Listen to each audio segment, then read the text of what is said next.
Salve, gurizada, tudo beleza? Então vamos dar sequência às nossas aulas de história do Brasil, né, gente? Então, o que está acontecendo? Enfim, na última aula, quando eu conversei contigo pela última vez, Dom Pedro I tinha abdicado da coroa do Brasil em favor de seu filho, Dom Pedro de Alcântara, que contava então com 5 anos. Te contei essa história, né?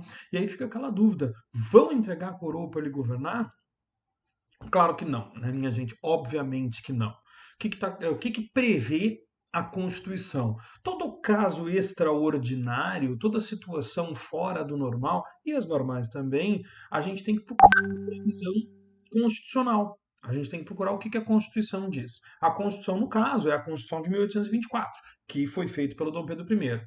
Nessa situação, o Brasil Império, a Constituição do Império ela tinha uma série de previsões caso o herdeiro do trono fosse menor de idade. Lembrando que a maioridade no Império era de 21 anos. Faltava bastante tempo ainda para o Pedro de Alcântara poder assumir o trono. Ele tinha 5 anos de idade.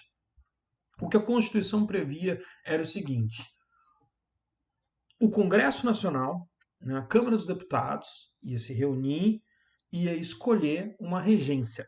Ela ia eleger 3 regentes que, durante o período da menoridade do monarca, exerceriam o governo.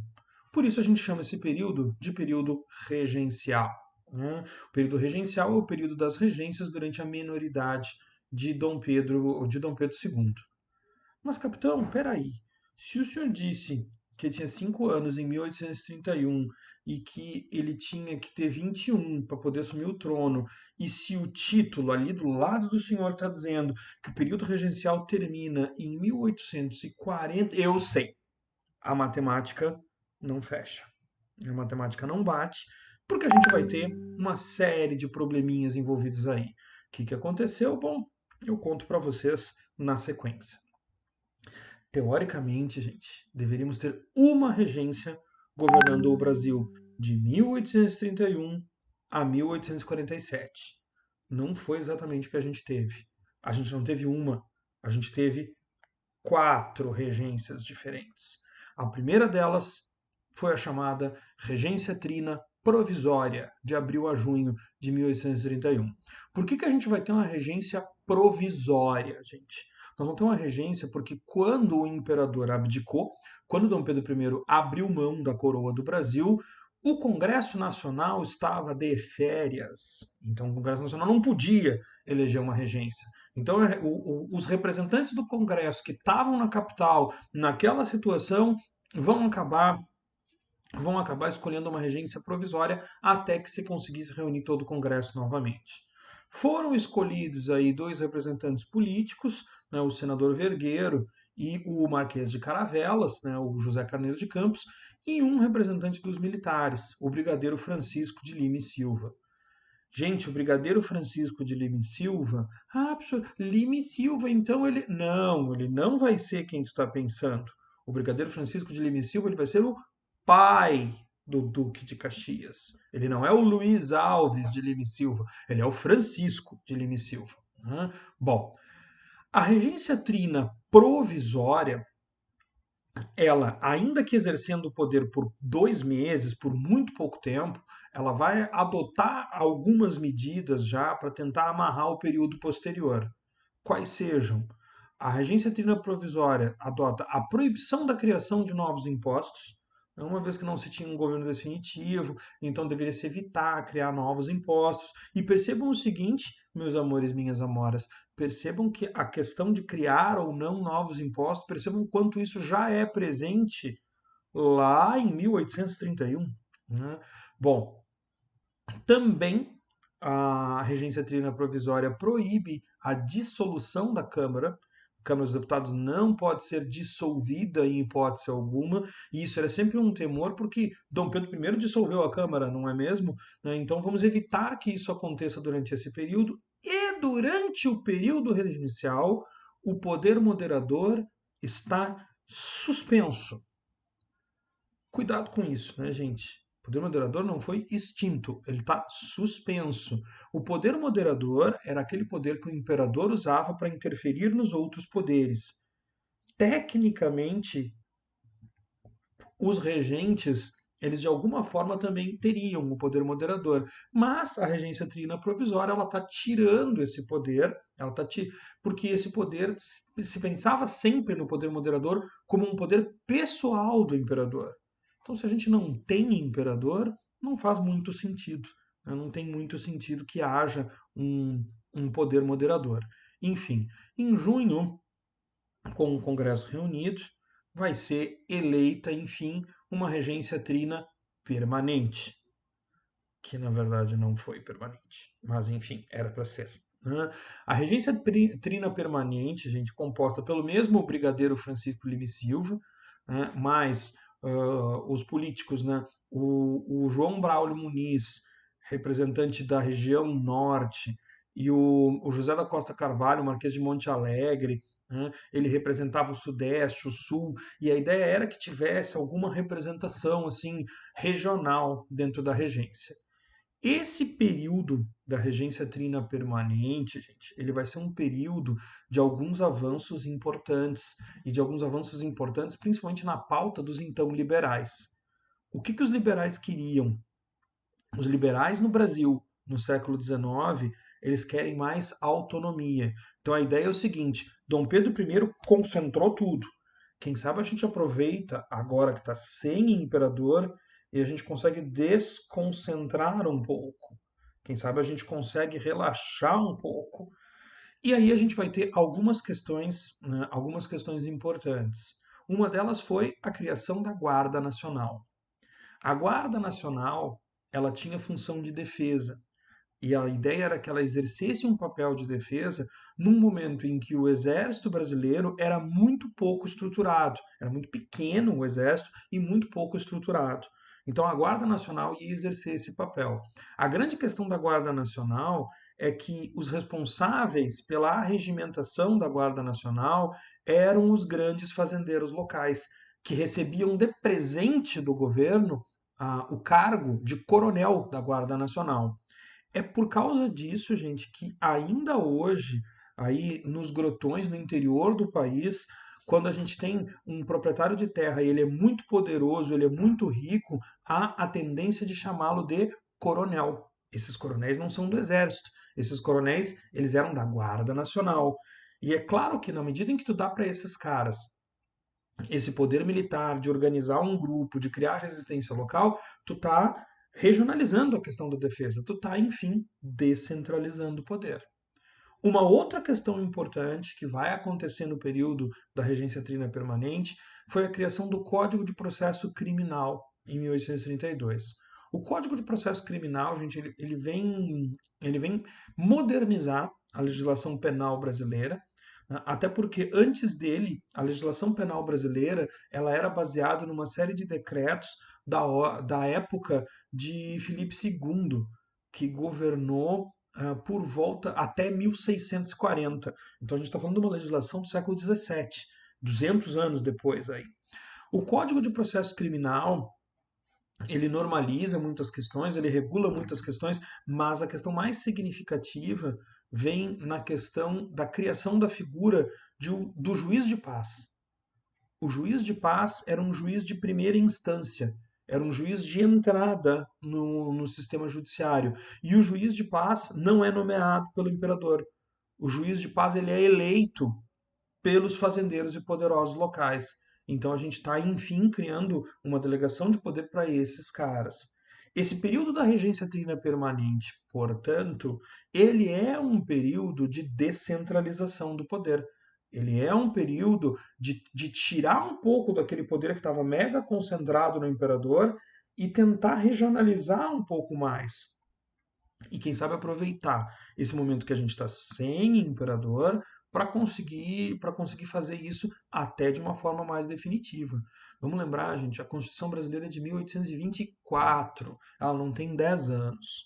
Falando em ela não tem 10 anos, né, gente, em 1834 ela completa 10 anos e o Congresso Nacional vai preparar uma grande emenda que é o Ato Adicional de 1834. Meus amores, minhas amoras, o que faz um ato adicional? Um ato adicional, ele adiciona. Ele vai trazer coisas para colocar na Constituição. A ideia é somar a Constituição. Ele é, então, um remendo na Constituição. E ele vem numa tentativa de conciliar, numa tentativa de levar, de levar o poder a camadas mais regionais. Nas medidas mais importantes que a gente vai ter, uma delas é a criação das assembleias provinciais.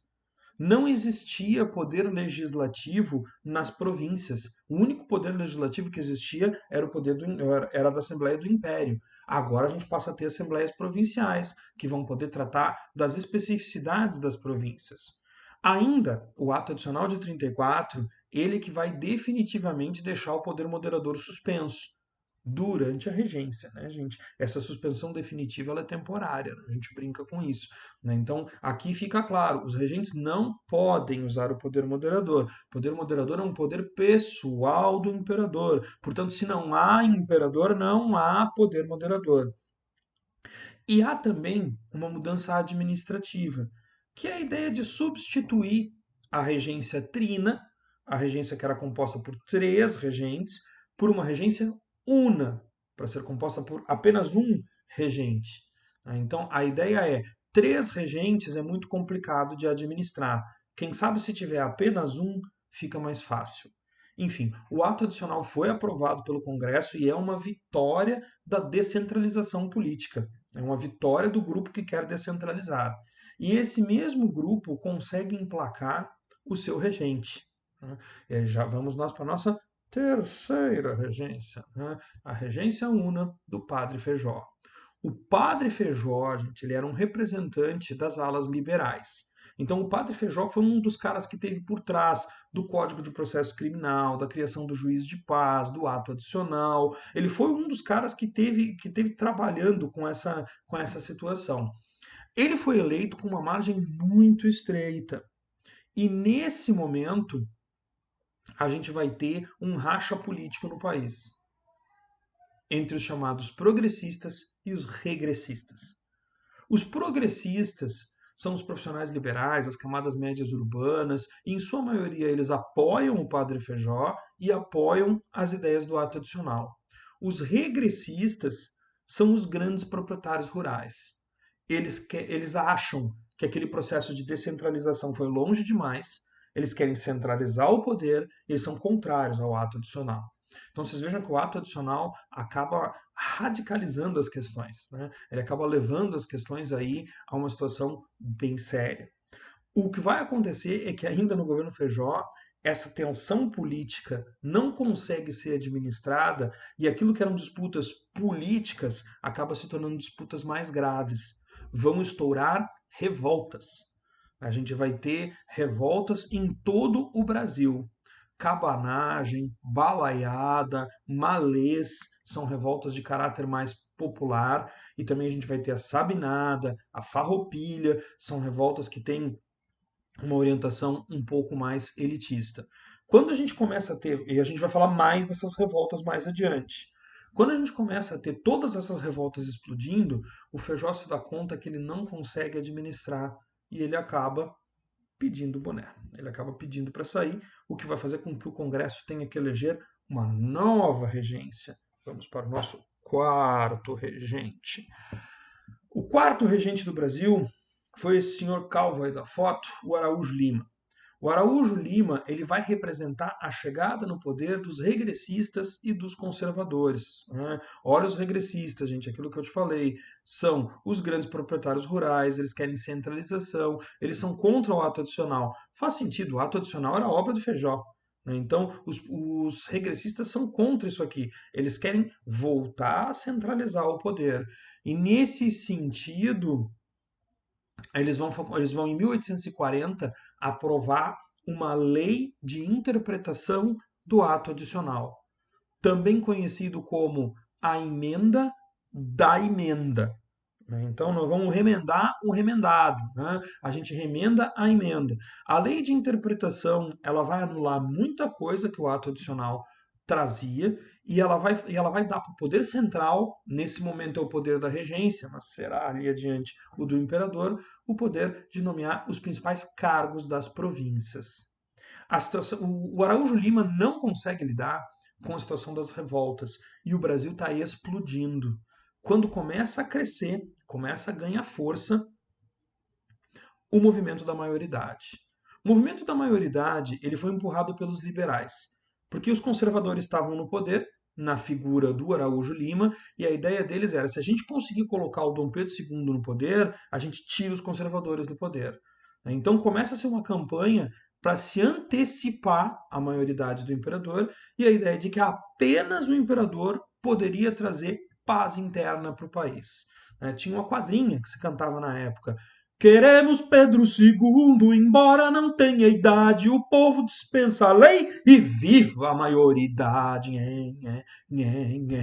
Enfim, então a ideia de que com o imperador as coisas poderiam melhorar, ela é uma ideia que vai ganhar força. E em 1840, então, Dom Pedro II vai ser proclamado maior de idade. Mas ele tinha, se vocês fizeram as contas, 15 anos incompletos. Né? Então, aos 15 anos, Dom Pedro II vai sentar no trono para governar o Brasil. Vejam vocês, né? Se fosse eu também estaria com essa cara de apavorado. Certo, meus queridos? Deu certo? Isso a gente vai saber mais adiante. Né? Por hoje, a gente fica por aqui. Quem gostou, dá aquele likezinho amigo, né, gente? Muito obrigado e até a próxima.